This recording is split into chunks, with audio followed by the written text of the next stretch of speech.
Live from Gujarat, where Prime Minister Narendra Modi is inaugurating the Institute of Ayurveda via video conferencing. Let's take a look. आरोग्य के देवता माने जाते हैं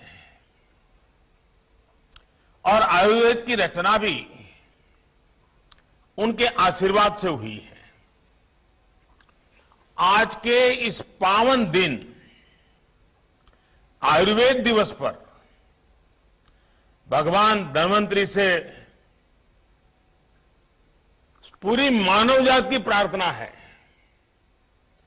कि वो भारत समेत पूरी दुनिया को आरोग्य का आशीष दें। साथियों, इस बार का आयुर्वेद दिवस गुजरात और राजस्थान के लिए विशेष है। हमारे युवा साथियों के लिए भी विशेष है। आज गुजरात के जामनगर में institute of teaching and research इन आयुर्वेदा को इंस्टीट्यूट ऑफ नेशनल इंपॉर्टेंस के रूप में मान्यता मिली है।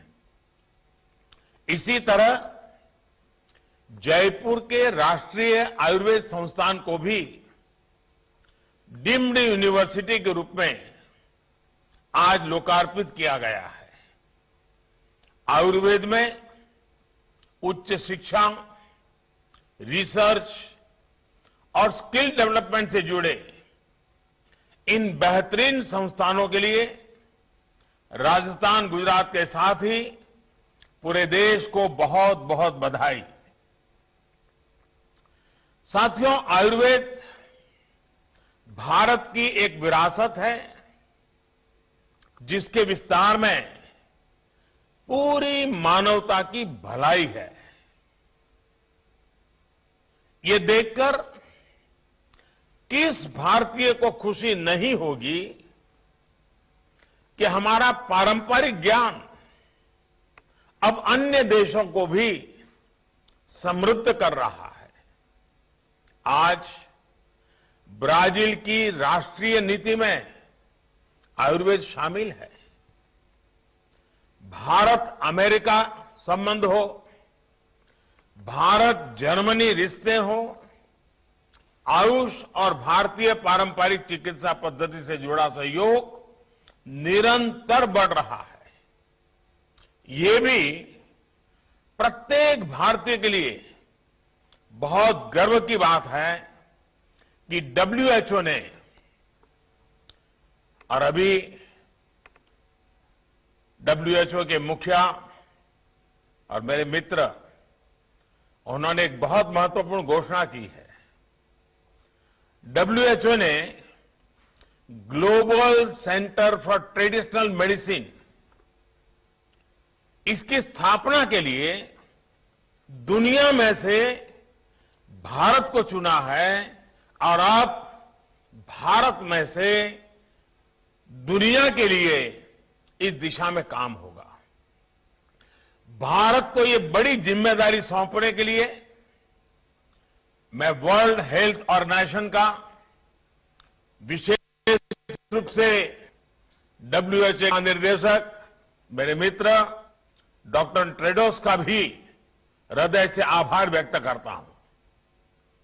मुझे विश्वास है कि जिस प्रकार Bharat pharmacy of the world इस रूप में उभरा है, उसी प्रकार पारंपरिक चिकित्सा का यह सेंटर भी ग्लोबल वेलनेस का सेंटर बनेगा।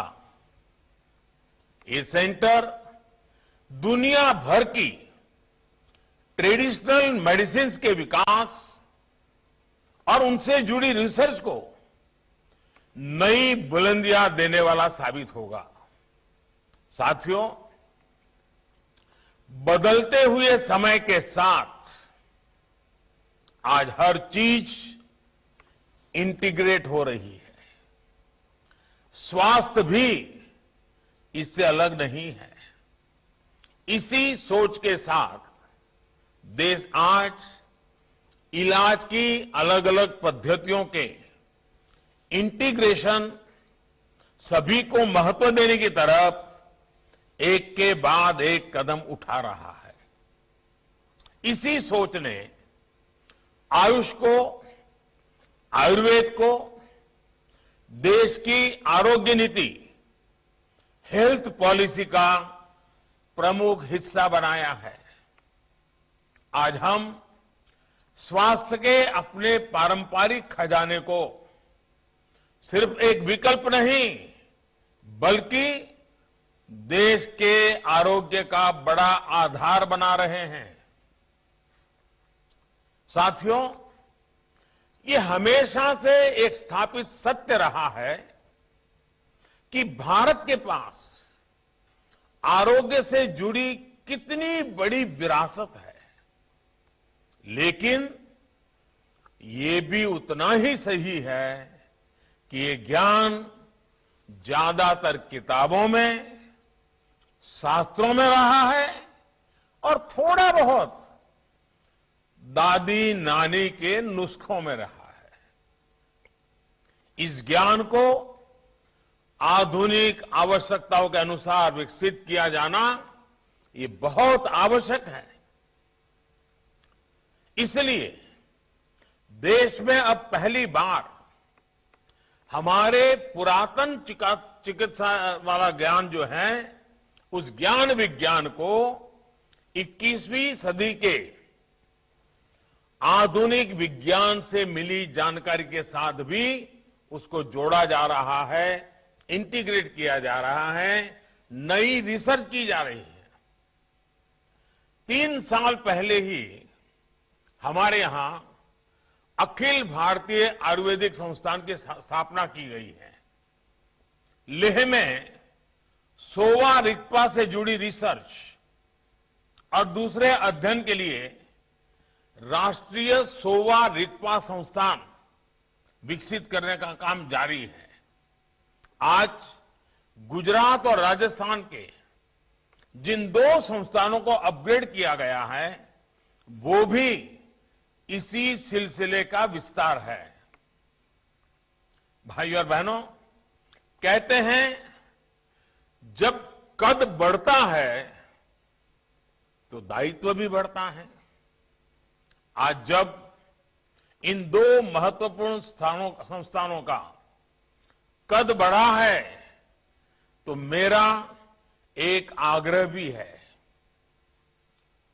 देश के प्रीमियम आयुर्वेदिक संस्थान होने के कारण अब आप सब पर ऐसे पाठ्यक्रम तैयार करने की जिम्मेदारी है जो इंटरनेशनल प्रैक्टिसेस के अनुकूल और वैज्ञानिक मानकों के अनुरूप हो।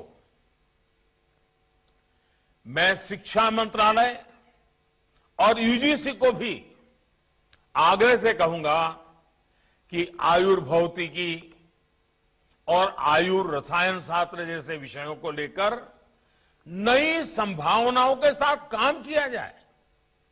इससे रिसर्च को ज्यादा से ज्यादा बढ़ावा देने के लिए इंटीग्रेटेड डॉक्टरल और पोस्ट डॉक्टरल करिकुलम बनाने के लिए काम किया जा सकता है। आज मेरा देश के प्राइवेट सेक्टर, हमारे स्टार्टअप से, उनसे भी एक विशेष आग्रह है। देश के प्राइवेट सेक्टर नए स्टार्टअप्स को आयुर्वेद की ग्लोबल डिमांड को स्टडी करना चाहिए और इस सेक्टर में होने वाली ग्रोथ में अपनी हिस्सेदारी सुनिश्चित करनी चाहिए। आयुर्वेद की लोकल शक्ति के लिए आपको दुनिया भर में वोकल होना है।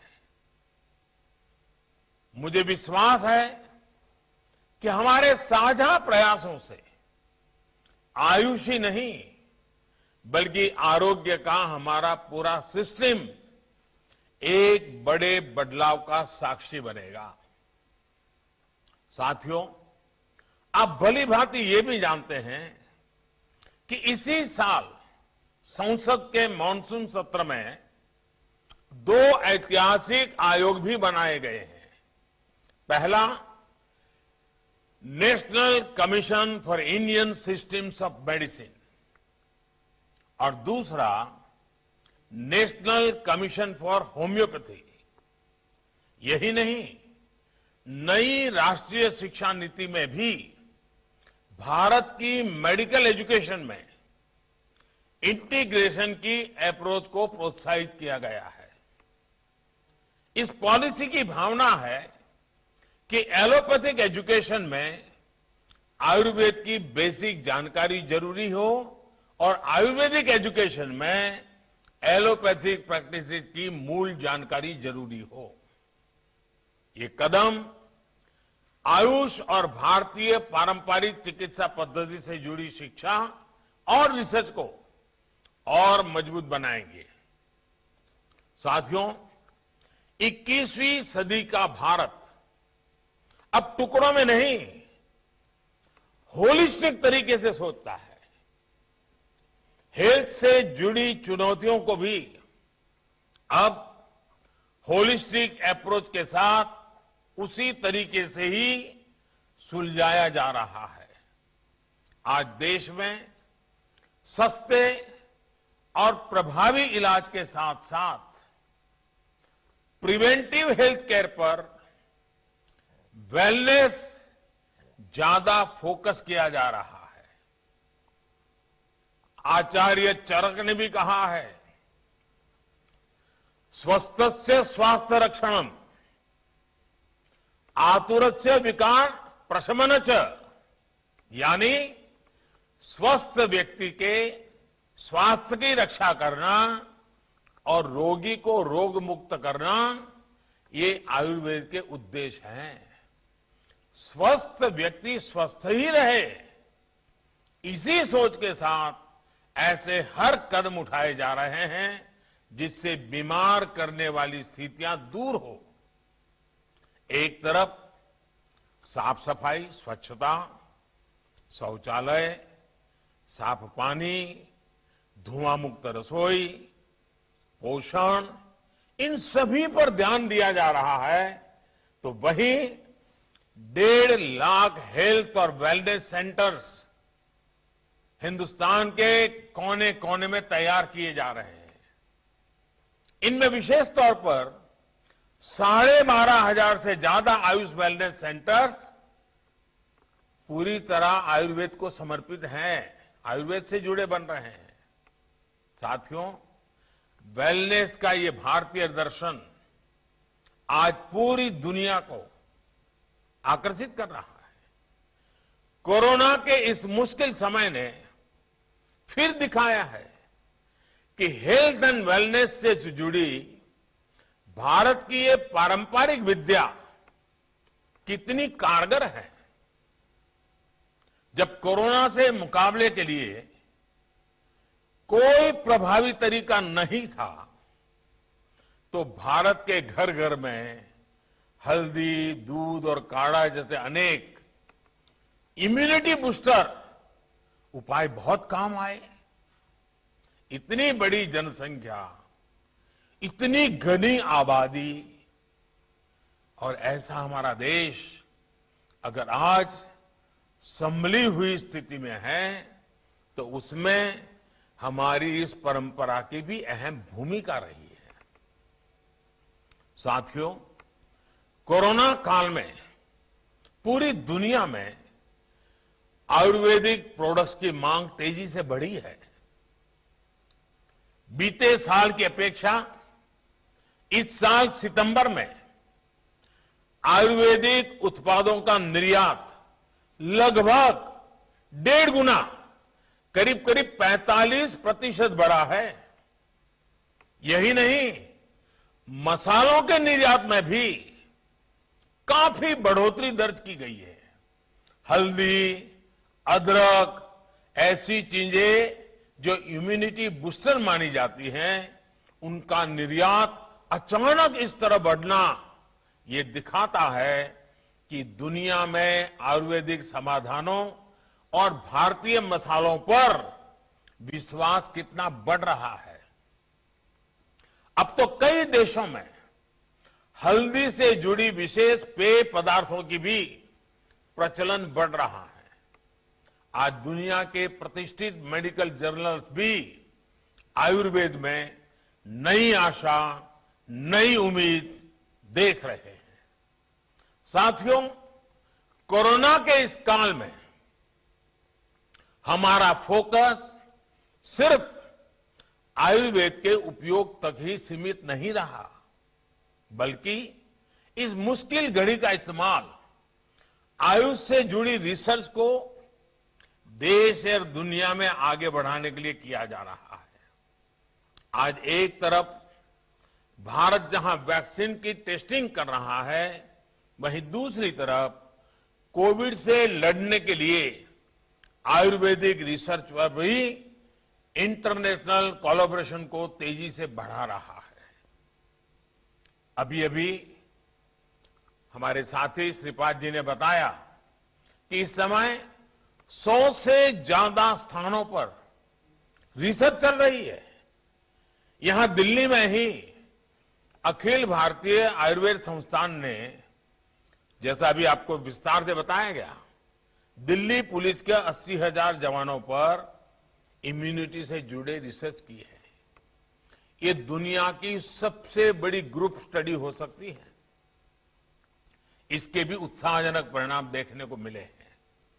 आने वाले दिनों में कुछ और अंतर्राष्ट्रीय परीक्षण भी शुरू किए जाने हैं। साथियों, आज हम आयुर्वेदिक दवाओं, जड़ी बूटियों के साथ साथ इम्यूनिटी को बढ़ाने वाले न्यूट्रिशियस फूड पर भी विशेष बल दे रहे हैं। मोटे अनाज यानी मिलेट्स का उत्पादन बढ़ाने के लिए आज किसानों को प्रोत्साहित किया जा रहा है। यही नहीं, गंगा जी के किनारे और हिमालयी क्षेत्रों में ऑर्गेनिक उत्पादों को बढ़ावा दिया जा रहा है। आयुर्वेद से जुड़े हुए पेड़ पौधे लगाने पर बल दिया जा रहा है। कोशिश यह है कि दुनिया की वेलनेस में भारत ज्यादा से ज्यादा कंट्रीब्यूट करे, हमारा एक्सपोर्ट भी बढ़े और हमारे किसानों की आय में भी बढ़ोतरी हो। आयुष मंत्रालय इसके लिए एक व्यापक योजना पर काम कर रहा है। आपने भी देखा होगा कि कोविड महामारी शुरू होने के बाद आयुर्वेदिक जड़ी बूटियां जैसे अश्वगंधा, गिलोय, तुलसी आदि की कीमतें इसलिए बढ़ी क्योंकि मांग बढ़ी, लोगों का विश्वास बढ़ा। मुझे बताया गया है कि इस बार अश्वगंधा की कीमत पिछले साल के मुकाबले 2 गुनी से भी ज्यादा तक पहुंची है। इसका सीधा लाभ इन पौधों, इन जड़ी बूटियों की खेती करने वाले हमारे किसान परिवारों तक पहुंचा है। हालांकि अनेक जड़ी बूटियां हैं जिनकी उपयोगिता के बारे में अभी भी हमारे यहां जागरूकता और बढ़ाने की जरूरत है। ऐसे लगभग 50 औषधीय पौधे हैं जिनकी सब्जियां और सलाद के रूप में खूब उपयोगिता है। ऐसे में कृषि मंत्रालय हो, आयुष मंत्रालय हो या फिर दूसरे विभाग हो, सभी के संयुक्त प्रयासों से इस क्षेत्र में बड़ा परिवर्तन आ सकता है। साथियों, आयुर्वेद से जुड़े इस पूरे इकोसिस्टम के विकास में देश में हेल्थ एंड वेलनेस से जुड़े टूरिज्म को भी बढ़ावा मिलेगा। गुजरात और राजस्थान में तो इसके लिए असीम संभावनाएं भी हैं। मुझे विश्वास है कि जामनगर और जयपुर के ये दोनों संस्थान इस दिशा में भी लाभकारी सिद्ध होंगे। एक बार फिर से आप सभी को बहुत बहुत बधाई। आज छोटी दिवाली है, कल बड़ी दिवाली है। आपको, आपके परिवार को भी मेरी तरफ से इस दीपावली के पावन पर्व की अनेक अनेक शुभकामनाएं हैं। बहुत बहुत धन्यवाद।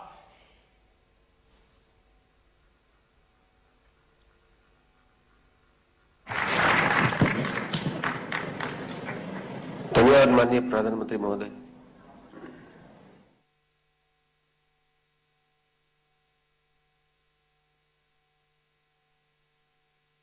संदेश सुने।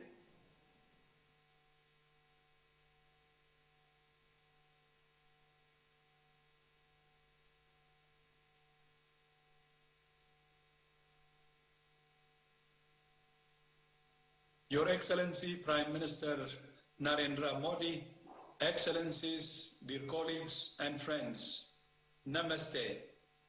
Traditional systems of medicine such as Ayurveda can play an important role in integrated, people-centered health services and self-care, but they have not received enough attention. In a WHO report last year, 170 countries reported the use of traditional and complementary medicine, including Ayurveda.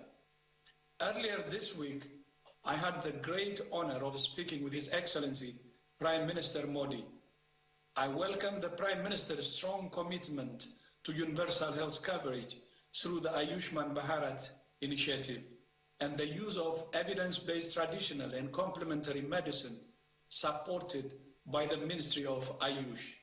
I'm pleased to announce that we have agreed to open a WHO Global Center on Traditional Medicine in India to strengthen the evidence, research, training, and awareness of traditional and complementary medicine.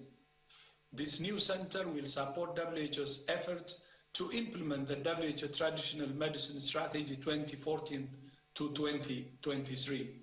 Which aims to support countries in developing policies and action plans to strengthen the role of traditional medicine as part of their journey to universal health coverage and a healthier, safer, fairer world.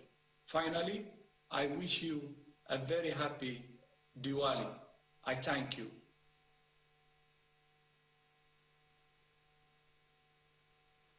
धन्यवाद।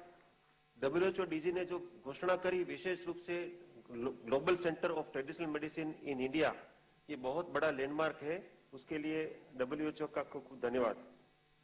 अब मैं माननीय प्रधानमंत्री जी को आयुर्वेद शिक्षण एवं अनुसंधान संस्थान institute of teaching and research इन आयुर्वेद अभी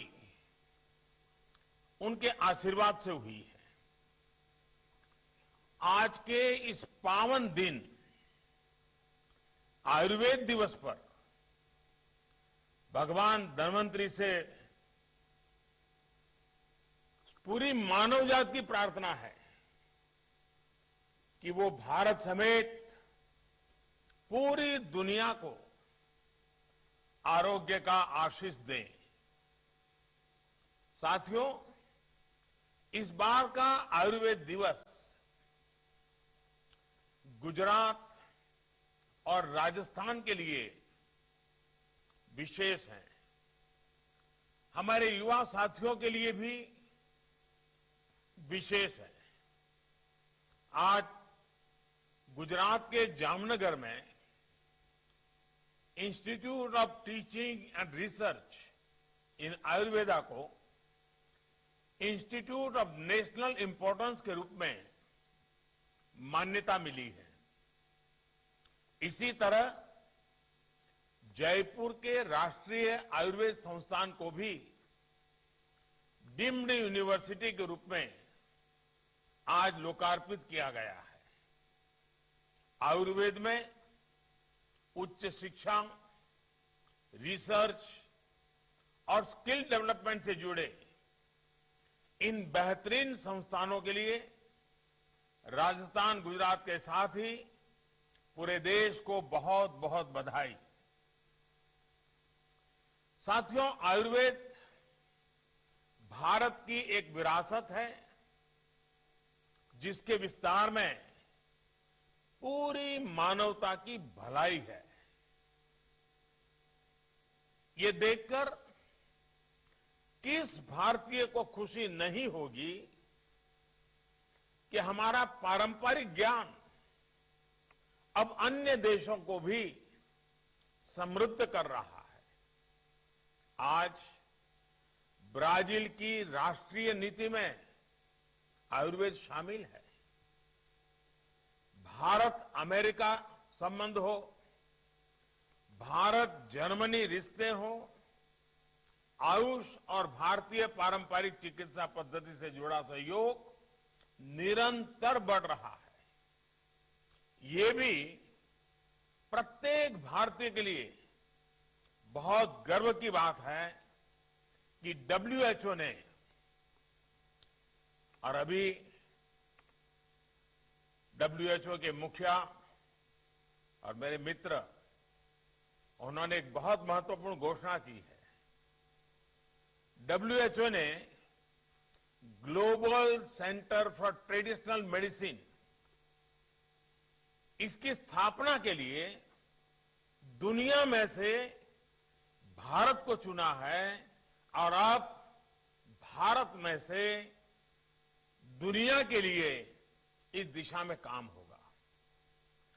भारत को ये बड़ी जिम्मेदारी सौंपने के लिए मैं वर्ल्ड हेल्थ ऑर्गेनाइजेशन का विशेष रूप से डब्ल्यूएचओ के महानिर्देशक मेरे मित्र डॉक्टर ट्रेडोस का भी हृदय से आभार व्यक्त करता हूं।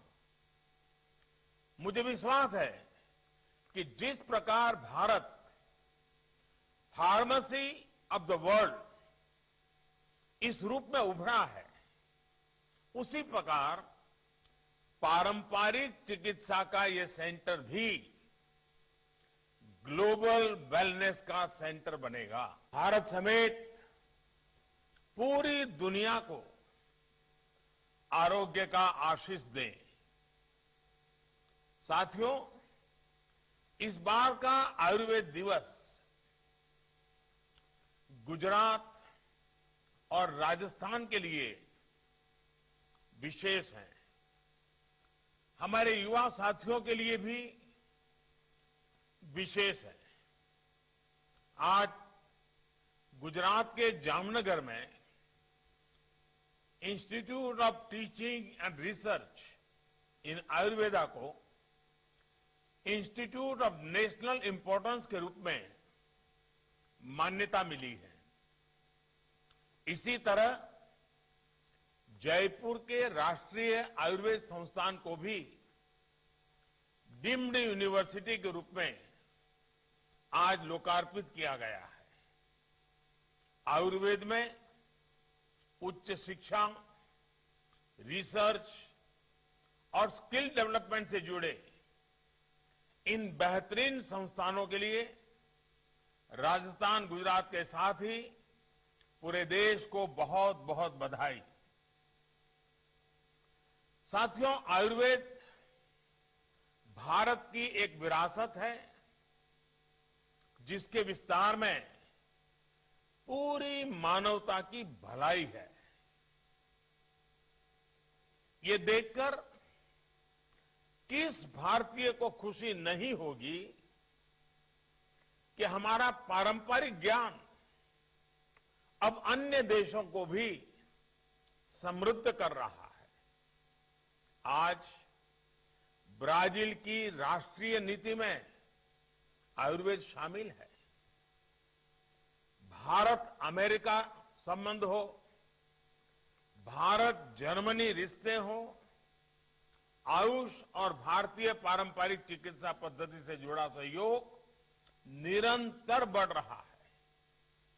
ये भी प्रत्येक भारतीय के लिए बहुत गर्व की बात है कि डब्ल्यूएचओ ने और अभी डब्ल्यूएचओ के मुखिया और मेरे मित्र उन्होंने एक बहुत महत्वपूर्ण घोषणा की है। डब्ल्यूएचओ ने global centre for traditional medicine इसकी स्थापना के लिए दुनिया में से भारत को चुना है और अब भारत में से दुनिया के लिए इस दिशा में काम होगा। भारत को ये बड़ी जिम्मेदारी सौंपने के लिए मैं वर्ल्ड हेल्थ ऑर्गेनाइजेशन का, विशेष रूप से डब्ल्यूएचओ के महानिर्देशक मेरे मित्र डॉक्टर ट्रेडोस का भी हृदय से आभार व्यक्त करता हूं। मुझे विश्वास है कि जिस प्रकार Bharat pharmacy of the world इस रूप में उभरा है, उसी प्रकार पारंपरिक चिकित्सा का यह सेंटर भी ग्लोबल वेलनेस का सेंटर बनेगा। ये सेंटर दुनिया भर की ट्रेडिशनल मेडिसिन के विकास और उनसे जुड़ी रिसर्च को नई बुलंदियां देने वाला साबित होगा। साथियों, बदलते हुए समय के साथ आज हर चीज इंटीग्रेट हो रही है। स्वास्थ्य भी इससे अलग नहीं है। इसी सोच के साथ देश आज इलाज की अलग अलग पद्धतियों के इंटीग्रेशन, सभी को महत्व देने की तरफ एक के बाद एक कदम उठा रहा है। इसी सोच ने आयुष को, आयुर्वेद को देश की आरोग्य नीति, हेल्थ पॉलिसी का प्रमुख हिस्सा बनाया है। आज हम स्वास्थ्य के अपने पारंपरिक खजाने को सिर्फ एक विकल्प नहीं, बल्कि देश के आरोग्य का बड़ा आधार बना रहे हैं। साथियों, ये हमेशा से एक स्थापित सत्य रहा है कि भारत के पास आरोग्य से जुड़ी कितनी बड़ी विरासत है, लेकिन ये भी उतना ही सही है कि ये ज्ञान ज्यादातर किताबों में, शास्त्रों में रहा है और थोड़ा बहुत दादी नानी के नुस्खों में रहा है। इस ज्ञान को आधुनिक आवश्यकताओं के अनुसार विकसित किया जाना ये बहुत आवश्यक है। इसलिए देश में अब पहली बार हमारे पुरातन चिकित्सा वाला ज्ञान जो है, उस ज्ञान विज्ञान को 21वीं सदी के आधुनिक विज्ञान से मिली जानकारी के साथ भी उसको जोड़ा जा रहा है, इंटीग्रेट किया जा रहा है, नई रिसर्च की जा रही है। 3 साल पहले ही हमारे यहां अखिल भारतीय आयुर्वेदिक संस्थान की स्थापना की गई है। लेह में सोवा रिगपा से जुड़ी research. In spite of overwhelming situations, Image Hospital stood the test of time to realize its only dream of making quality Medicare affordable to all, and continues as always with added vigor.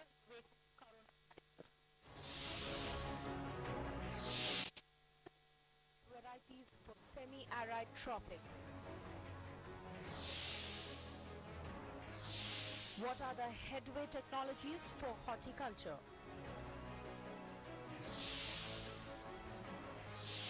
Is the natural organic farming the only healthy option?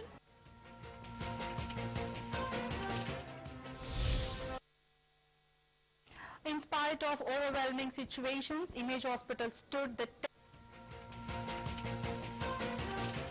संदेश सुने। अभी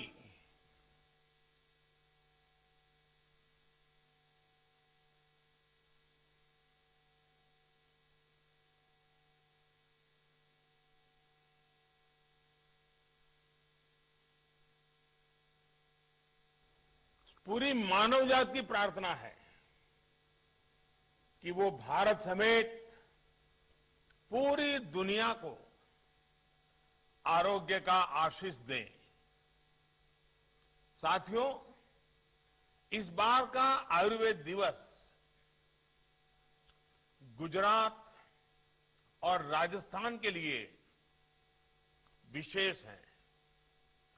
हमारे युवा साथियों के लिए भी विशेष है। आज गुजरात के जामनगर में institute of teaching and research इन आयुर्वेदा को इंस्टीट्यूट ऑफ नेशनल इंपॉर्टेंस के रूप में मान्यता मिली है। इसी तरह जयपुर के राष्ट्रीय आयुर्वेद संस्थान को भी